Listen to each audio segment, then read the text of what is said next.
السلام عليكم. النهارده باذن الله اول حلقه من منكش. هنتكلم النهارده عن السوشيال ميديا. السوشيال ميديا بتنقسم لثلاث حاجات رئيسيه، مفيش حد في الدنيا ما عندوش حاجه من الثلاث حاجات دي: الفيس، تويتر، واتس. الفيس هنبدا بموضوع كده، وعهد الله انا ما بلعب كاندي كراش، حلو، ولا المزرعه السعيده ولا البلياردو، فما تعمليش انفايتس ابوس ايد اهلك. كفايه انا تعبان والله العظيم. الواحد بيشوف قرف كتير، يعني مش هخش 19 نوتيفيكيشن كده كلهم انفايتس وانا ماليش علاقه بيهم. يعني طب انت فاضل كل ده امتى اصلا؟ تعمل كل ده في وقت واحد ازاي اصلا؟ تمام. بالنسبه لانسه برضو دونت سبيك، انا مش ليك، انا كمان مش ليكي، عشان نبقى متفقين. خلاص؟ دونت سبيك انا مش ليكي. انت ممكن بقى ايه اللي ليكي ده يبقى الامير الطائر، الحمار الازرق، الحاجات دي تجيبوا نسل كده تطلعوا عيل طفل معاق ذهنيا، لكن انا ماليش في الكلام ده. تزهق من كل الكلام ده برضو، تنزل على التايم لاين تلاقي الدنيا ماشيه ازاي بقى. تلاقي بيدج مثلا خلاص منزله صوره عليها علامه فيديو، يقول لك شاهد قبل الحذف بطل تسيب ايدي، فضيحه بطل تسيب ايدي. فضيحه بطل تسيب ايدي، الله، ده هي فضيحه اصلا، ده انا مفيش حاجه فيها ما شفتهاش. يعني تتخيل مثلا فضيحه بطل تسيب ايدي، انت ممكن تخش على الفيديو تلاقيها منقبه مثلا او محجبه، لان ده الحل الوحيد، ما هي فضيحه اصلا من غير اي حاجه. هننتقل بقى لحته تويتر. تويتر هو ما هو الا فيس بس من غير اهلك. فاهم ازاي؟ يعني الواحد بيخش بقى على الفيس يلاقي اهله ويلاقي مش عارف جيرانه وبتاع وكلام من ده، يبقى متحسب ان هو يكتب اي حاجه او يعمل اي حاجه عشان ما يتلبش. حلو؟ فبتخش تعمل اكونت على تويتر بقى، تكتب اللي انت عايزه، ممكن تخش تعمل حمام جوه تويتر، مفيش اي مشكله، مش هقول لك اي حاجه. خلاص؟ فالمهم تخش على تويتر تعمل اكونت، تكتب لك 20 56 تويته كده، تستنى اي حد يعمل لك تويتس، مفيش ريتويتس، مفيش اي حاجه خالص، فتفضل تكتب وتعمل بس ريتويته واحده لاي حد، يعني ريتويته عجبتك، فتلاقي تقوم تشرب مثلا، تعمل اي حاجه وترجع تاني تلاقي مثلا ايه، تصحى نوتيفيكيشن، تفرح بقى، تقول بقى خلاص بقى اتشهرت بقى واتعرفت وبقيت مالك تويتر يا ولا. تمام؟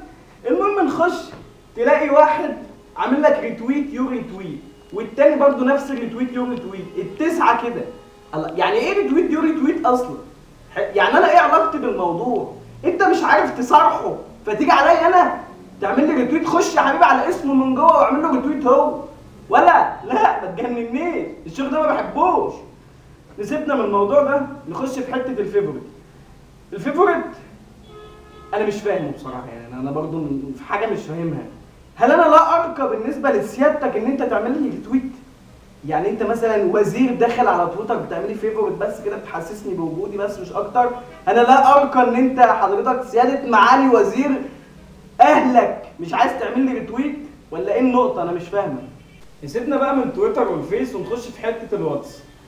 الواتس من بعد ما مارك اشتراه، ومارك اصلا من شخصيته كان منطوي، ما كانش بيحب الناس ولا الناس بتحبه، فهو قرر يطلع قرفه وعقده النفسيه على الناس كلها هتكره بعض غصب عنهم. المهم تبقى مثلا فاتح الواتس وبتتكلم مع اصحابك في جروب شات ولا حاجه، وواحد صاحبك رخم عندك على الكونتاكتس فبيكلمك وانت مش عايز ترد، فيكلمك تاني وانت مش عايز ترد، ويكلمك وانت ما بتغيرش مبدأك برضه، انا مش هرد، انا ما بحبكش. حلو؟ فسبحان الله يا اخي، سبحان الله، ربنا بيجمع القلوب. اول ما تنزل تلاقي واحد في وشك، تلاقي اول واحد في وشك هو الشخص ده، هو الشخص انت ما بتحبوش ده. ايه يا عم انت فين؟ مش عارف ايه وبتاع، حبيبي وحشني وبتاع، انا لسه مكلمك على الواتس ما ردتش، تحاول تهرب بقى، تقول له اصل الموبايل معلق.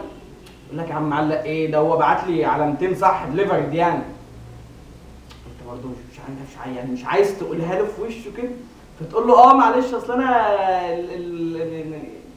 ما فتحتش واتس من زمان مثلا، اي حاجه.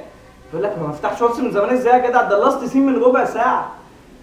بص يا عم انا ما بحبكش، حلو كده عشان نخلص، انا ما بحبكش، هي ما فيهاش مفر خلاص. بعد ما خلصنا وقفلنا الموضوع دوت، السوشيال ميديا اصلا كانت معموله عشان تجمع الناس، هي فرقت الناس. تخيل انت في يوم من الايام النت يقطع عندك، او اقفل النت بمزاجك عندك لمده مثلا اسبوع، اقسم لك بالله ما حد هيسال عليك، ما عدناش بنرفع سماعات تليفون على بعض، ما عدناش بنخرج مع بعض، بقينا بنخرج مع الموبايلات، بقينا بنعزم الموبايلات على حاجه ساقعه وشاي وبتاع. لازم نسيبنا شويه من الحته ديت، لازم نرجع نكلم بعض، نرجع نسال على بعض، نرجع ننزل مع بعض، لما نبقى قاعدين مع اصحابنا ومع اهلنا ما نبصش في الموبايل، مش هيروين هو، تمام؟ يعني لازم نعدي الحاجات دي شويه ونرجع لبعض شويه. سلام عليكم.